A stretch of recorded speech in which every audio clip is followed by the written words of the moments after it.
Dear students, this is Praveen Kumar Agarwal from Management Department welcomes you in my today's lecture of Business Organization.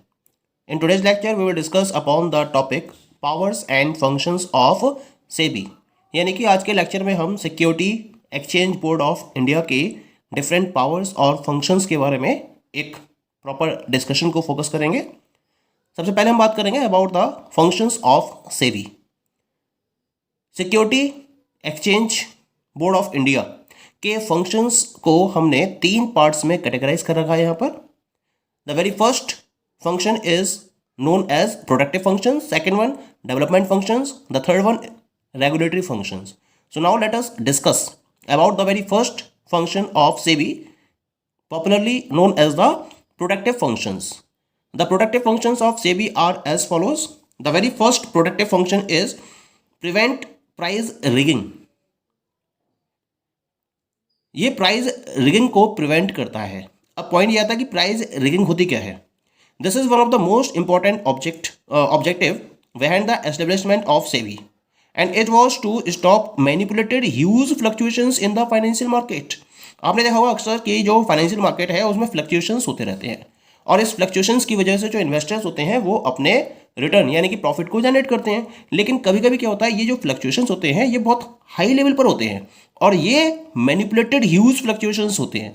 तो इन manipulated huge fluctuations को prevent करने के लिए, stop करने के लिए सेबी को मेनली एस्टेब्लिश किया गया था।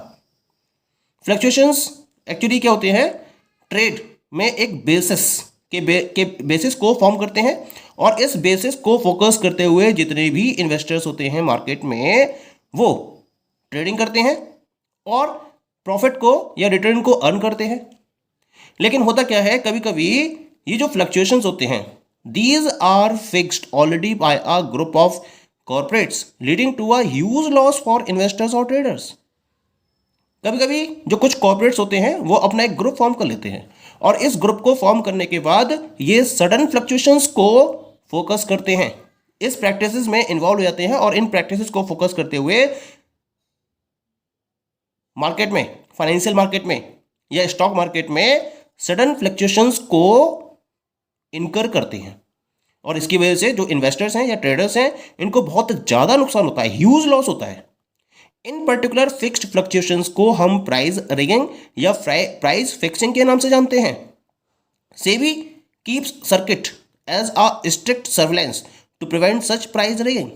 इस प्राइस रिगिंग के कॉन्सेप्ट या इस प्राइस रिगिंग को प्रिवेंट करने के लिए सेबी ने सर्किट के कॉन्सेप्ट को इंप्लीमेंट किया है और इस सर्किट के कॉन्सेप्ट के बेसिस पर सेबी इस प्राइस रिगिंग को प्रॉपरली प्रिवेंट करने में कामयाब हो पाई है। सर्किट क्या होता है? A circuit is defined as the threshold with respect to previous day closing, यानी कि प्रीवियस डे क्लोजिंग के रिगार्डिंग एक पर्टिकुलर लिमिट इंप्लीमेंट कर दी जाती है और इस लिमिट से ज़्यादा, जिसे हम थ्रेशोल्ड का नाम देते हैं, किसी भी पर्टिकुलर स्टॉक के प्राइस को इंक्रीज नहीं किया जा सकता या डिक्रीज नहीं किया जा सकता। तो इसको हम थ्रेशोल्ड का नाम देते हैं और इस थ्रेशोल्ड को पॉपुलरली सर्किट के नाम से जाना जाता है। और जब इस सर्किट को इंप्लीमेंट कर दिया जाता है तो इससे प्राइस फिक्सिंग और प्राइस रिगिंग के चांसेस बिल्कुल ही खत्म हो जाते हैं। If a security price goes beyond this defined circuit या threshold, a circuit breaker comes into action and trading on that security is halted for some time और द होल डे।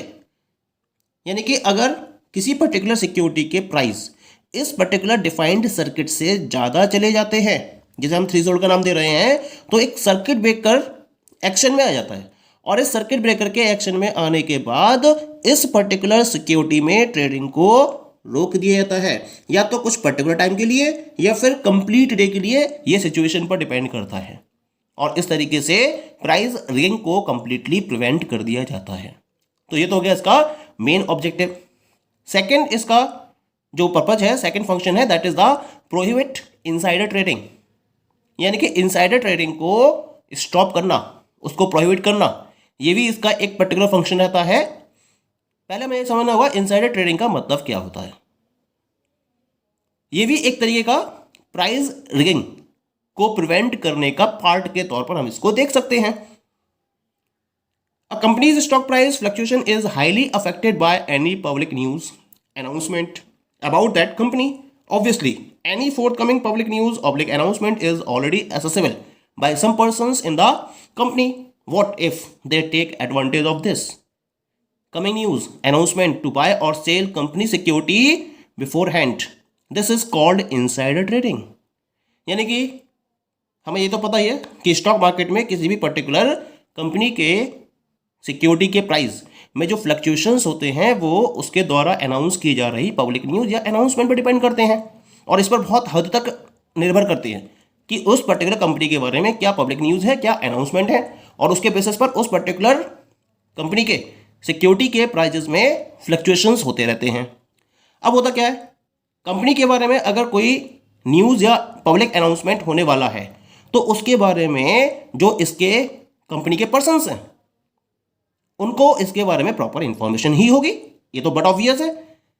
लेकिन अगर क्या हो, अगर ये खुद ही इस पर्टिकुलर इंफॉर्मेशन का एडवांटेज लेने लगे, जो भी अनाउंसमेंट होने वाला हो या पब्लिक न्यूज़ एग्जिस्टेंस में आने वाली हो उसके बेसिस पर अगर कंपनी के पर्सन्स ही कंपनी की सिक्योरिटी में परचेजिंग और सेलिंग को स्टार्ट कर दें इस पर्टिकुलर इंफॉर्मेशन का फ़ायदा उठाते हुए, तो हम इस कॉन्सेप्ट को इनसाइडर ट्रेडिंग का नाम देते हैं, क्योंकि उन्हें तो प्रॉपर इंफॉर्मेशन है कि कंपनी के बारे में पब्लिक में क्या न्यूज़ अनाउंस होने वाली है, और उसके अनाउंस होने से पहले ही अगर वो कंपनी की सिक्योरिटीज़ में प्रॉपरली डील करनी स्टार्ट कर दें, ट्रेडिंग करनी स्टार्ट कर दें, तो हम इस ट्रेडिंग को इनसाइडर ट्रेडिंग का नाम देते हैं। तो इस इनसाइडर ट्रेडिंग को प्रोहिबिट करने के लिए सेबी ने क्या करा है, कुछ पर्टिकुलर रूल्स एंड रेगुलेशंस को इंप्लीमेंट किया है। SEBI has Baird trusts of listed companies and employee welfare schemes from purchasing their own shares from the secondary market. Listed companies के जो ट्रस्ट हैं और कंपनी जो एम्प्लॉय वेलफेयर स्कीम्स हैं उनके रिलेशन में इसने क्या करा है, उन्हें सेकेंडरी मार्केट में खुद के शेयर्स को परचेज करने पर पूरी तरीके से पाबंदी लगा रखी है, कंप्लीट रेस्ट्रिक्शन लगा रखा है कि जो लिस्टेड कंपनीज हैं उनके ट्रस्ट हैं और जो एम्प्लॉय वेलफेयर स्कीम है ये सेकेंडरी मार्केट में खुद के शेयर्स को किसी भी तरीके से परचेज नहीं कर सकती हैं। इसके साथ साथ सेबी ने क्या कर रखा है, लिस्टेड कंपनीज को अपने जितने भी एग्जिस्टिंग एम्प्लॉयज के रिगार्डिंग बेनिफिट स्कीम्स हैं जो स्टॉक परचेज में इन्वॉल्व हैं उनके बारे में प्रॉपरली डिस्क्लोज करने के लिए भी कह रखा है, यानी कि हर कंपनी को इसके बारे में प्रॉपर इंफॉर्मेशन अवेलेबल करानी होती है।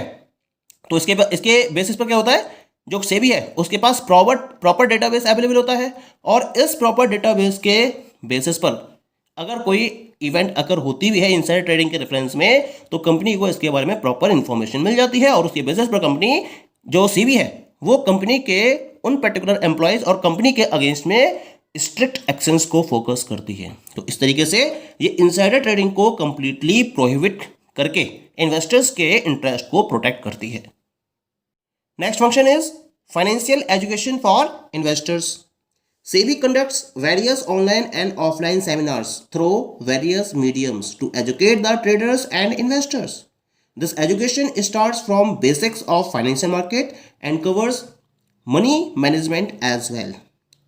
Proper investment को learn कराने के point of view से SEBI different type के online और offline seminars को भी conduct करती है, और इसके थ्रू जो वेरियस मीडियम्स हैं उन वेरियस मीडियम्स का यूज़ करती है, और इन मीडियम्स का यूज़ करते हुए ट्रेडर्स और इन्वेस्टर्स को प्रॉपर एजुकेशन प्रोवाइड करती है।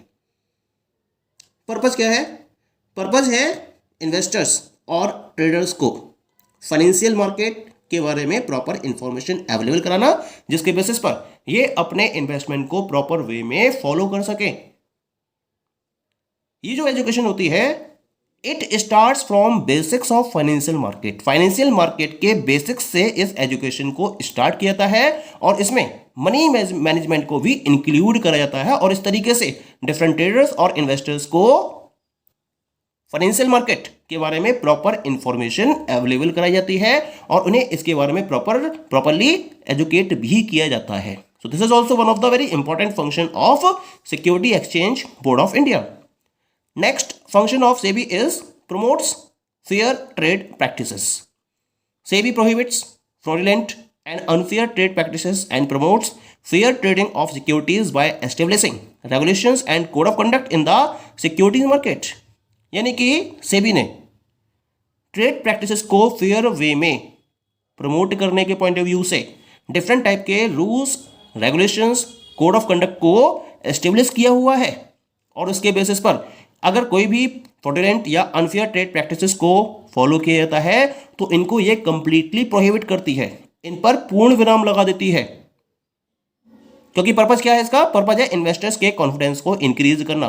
जब तक इन्वेस्टर्स को ये फील नहीं होगा कि उनका इन्वेस्टमेंट सही डायरेक्शन में जा रहा है और उनको फेयर वे में एक डीलिंग मिल रही है, फेयर वे में एक ट्रेडिंग मिल रही है, तब तक वो शेयर मार्केट में या सेकेंडरी मार्केट में प्रॉपर इन्वेस्टमेंट को फॉलो नहीं करेंगे। और इसी वजह से सेबी ने इसके रिगार्डिंग डिफरेंट टाइप के स्ट्रिक्ट रूल्स एंड रेगुलेशंस और कोड ऑफ कंडक्ट को एस्टेब्लिश किया हुआ है। तो ये तो बात हो गई about the first type of functions. Now we come to the second type of functions followed by SEBI, and this is counted under the development functions. Development functions का मतलब क्या होता है? It refers to SEBI's initiatives which bring fresh breath and innovation in Indian financial market. For this, different steps are taken by SEBI to upgrade the security market with the help of technological innovations. यानी कि Indian financial market को एक proper investment place के point of view से develop करने के लिए SEBI development functions को परफॉर्म करती है। यानी कि यहाँ का जो एनवायरनमेंट है इंडियन फाइनेंशियल मार्केट का, वो एक साफ हो, क्लीन एंड क्लियर हो, और इसके साथ साथ एक इनोवेशन भी इसके अंदर इन्वॉल्व हो। इस पॉइंट को ध्यान में रखते हुए सेबी अपने डेवलपमेंट फंक्शंस को परफॉर्म करती है, और इसके लिए सेबी क्या करती है? सिक्योरिटी मार्केट को अपग्रेड करने के लिए time to time different type के स्टेप्स को फॉलो करती रहती है, और इसमें डिफरेंट टाइप के टेक्नोलॉजिकल इनोवेशंस को भी इंट्रोड्यूस करती है, जैसे कि फाइनेंशियल मार्केट को प्रॉपरली डेवलप किया जा सके। तो इसके रिगार्डिंग कुछ डिफरेंट फंक्शंस हैं जो मैं डिस्कस कर रहा हूं। The first one is the by training the intermediaries of the securities market. Securities market में जितने भी इंटरमीडियरीज हैं उनको एक प्रॉपर ट्रेनिंग प्रोवाइड की जाती है। इसके रेफरेंस में जब इनके पास प्रॉपर ट्रेनिंग अवेलेबल होगी तो इसके अकॉर्डिंग ये उसी तरीके से डील करेंगे और इंडियन फाइनेंशियल मार्केट को डेवलप करने के लिए अपनी तरफ से कंप्लीट कंट्रीब्यूशन दे पाएंगे। लेकिन जब एजुकेटेड होंगे, जब इन्हें इसके बारे में प्रॉपर इन्फॉर्मेशन होगी, तभी ऐसा हो सकता है। और इसके regarding SEBI proper training provide करती है उन इंटरमीडियरीज को जो सिक्योरिटीज मार्केट से रिलेटेड होते हैं। ठीक है। सेकेंड वन क्या होता है इसके अंदर? Introducing electronic oblique internet trading through registered stock brokers. जितने भी stock brokers Indian financial market में वर्किंग में होते हैं वो रजिस्टर्ड होते हैं, यानी कि उन्हें अपने आप को रजिस्टर्ड करना जरूरी है, उसके बाद ही वो स्टॉक ब्रोकर के तौर पर फाइनेंशियल मार्केट में वर्कआउट कर सकते हैं। तो इनको क्या करा जाता है? इनके लिए इलेक्ट्रॉनिक और इंटरनेट ट्रेडिंग को इंट्रोड्यूस किया जाता है, और इसके हेल्प से ही ये इन्वेस्टमेंट को फोकस करते हैं।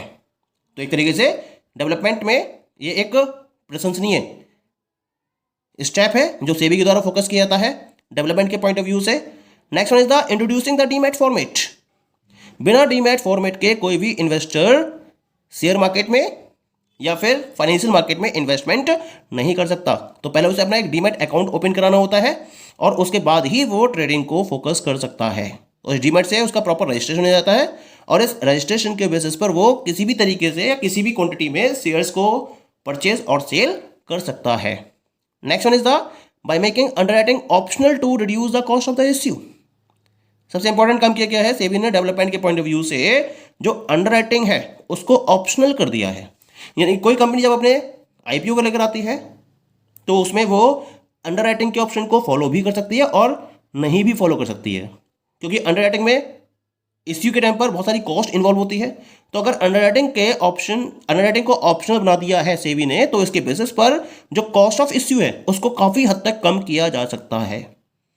Next development function is the by the introduction of discounting brokerage discount brokerage के इंट्रोडक्शन को भी इसने इंट्रोड्यूस किया है, जिसके बेसिस पर ज़्यादा से ज़्यादा इन्वेस्टर्स को एनकरेज किया सके कि वो इंडियन फाइनेंशियल मार्केट में इन्वेस्टमेंट करें और उसको प्रॉपर्ली डेवलप करने की तरफ अपने स्टेप्स को आगे बढ़ाएं।